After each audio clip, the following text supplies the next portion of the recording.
In the next few examples, we're going to look at the relationships that exist between the central angles in a circle, the inscribed angle, and the arc that is intercepted by either of those angles.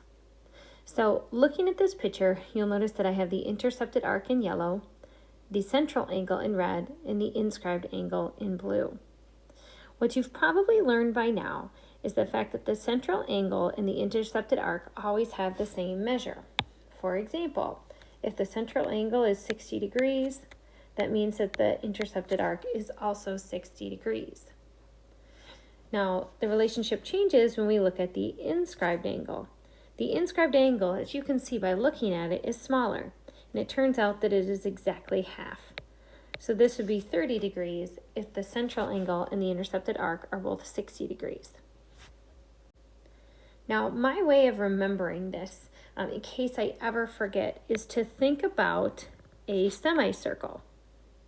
Because I know there is always 180 degrees in a straight angle, and I know there is 180 degrees in half a circle. So that reminds me that the central angle and the measure of the intercepted arc are always the same. And if I were to draw an inscribed angle that intercepts the same arc, I can tell that that is way smaller than 180 degrees. And thinking back to that relationship, I know it has to be half, and so this would be a 90-degree angle. Again, just a little trick if you ever forget. Now let's look at some actual examples.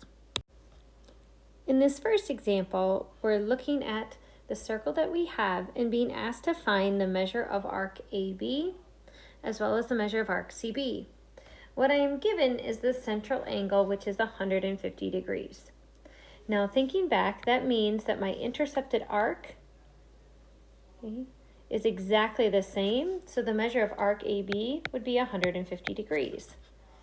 Now, because I have a circle, I am then able to find the measure of arc ACB, because together those have to add up to 360 degrees. So if I want to find the measure of arc ACB, I can do 360 minus 150, which will give me 210 degrees. On this next example, we are given an inscribed angle, the angle made from two chords that intersect each other at point Z. Now, thinking back, we know that the inscribed angle is exactly half of the intercepted arc. So to work in reverse, we know that this arc right here will have to be twice as big as the inscribed angle.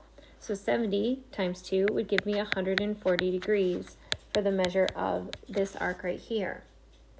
Now again, going back to our knowledge that there are 360 degrees in a circle, I can find the measure of arc XZY, this major arc right here, by doing 360 minus 140, which will give me 220 degrees. In this example, let's say we're given the arc rather than the angle measure, and we are told that this arc right here is 40 degrees. So now we can work backwards to find both central angle LOM and the inscribed angle LNM. I remember that the central angle is the same as the intercepted arc, so the central angle LOM would be 40 degrees. And thinking back, that inscribed angle is always half the intercepted arc. Half of 40 is 20 degrees.